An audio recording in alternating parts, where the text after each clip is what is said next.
The Book of Daniel, Chapter 6. Daniel in the Pit of Lions. Darius decided to appoint 120 governors to hold office throughout his empire. In addition, he chose Daniel and two others to supervise the governors and to look after the king's interest. Daniel soon showed that he could do better work than the other supervisors or the governors. Because he was so outstanding, the king considered putting him in charge of the whole empire. Then the other supervisors and the governors tried to find something wrong with the way Daniel administered the empire, but they couldn't because Daniel was reliable and did not do anything wrong or dishonest. They said to each other, "We are not going to find anything of which to accuse Daniel unless it is something in connection with his religion." So they went to see the king and said, "King Darius, may your majesty live forever. All of us who administer your empire, the supervisors, the governors, the lieutenant governors, and the other officials have agreed that your majesty should issue an order and enforce it strictly. Give orders that for 30 days no one be permitted to request anything from any god or from any human being except from your majesty. Anyone who violates this order is to be thrown into a pit filled with lions. So let your majesty issue this order and sign it, and it will be in force, a law of the Medes and Persians which cannot be changed." And so King Darius signed the order. When Daniel learned that the order had been signed, he went home. In an upstairs room of his house there were windows that faced toward Jerusalem.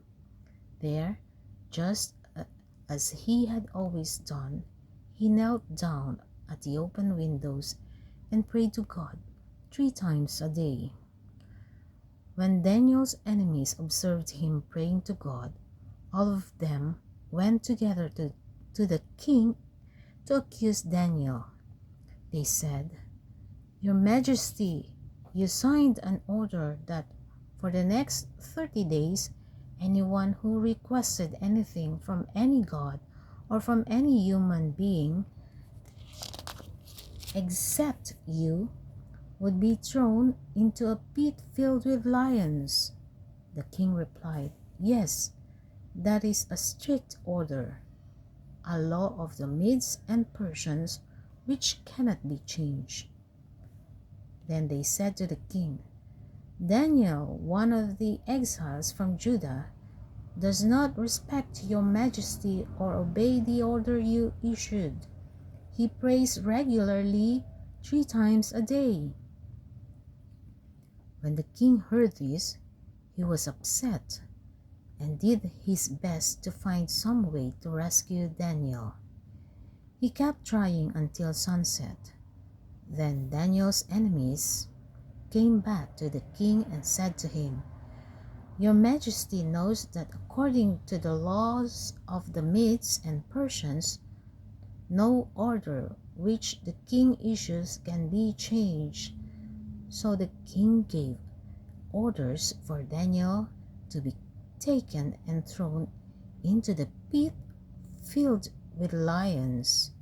He said to Daniel, "May your God, whom you serve so loyally, rescue you."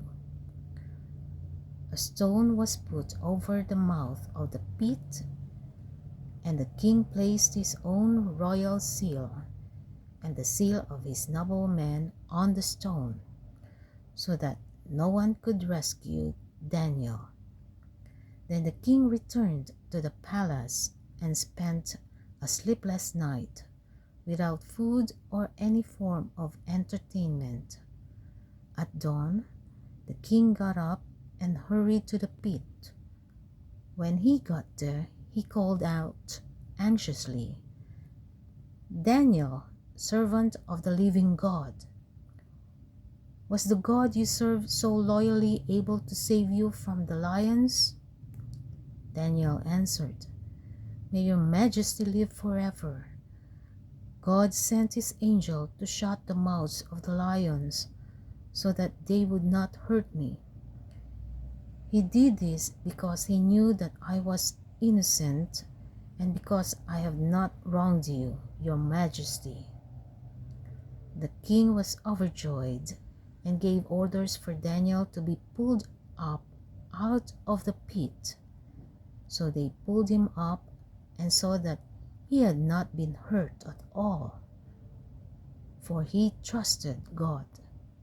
Then the king gave orders to arrest all those who had accused Daniel, and he had them thrown together with their wives and children into the pit filled with lions.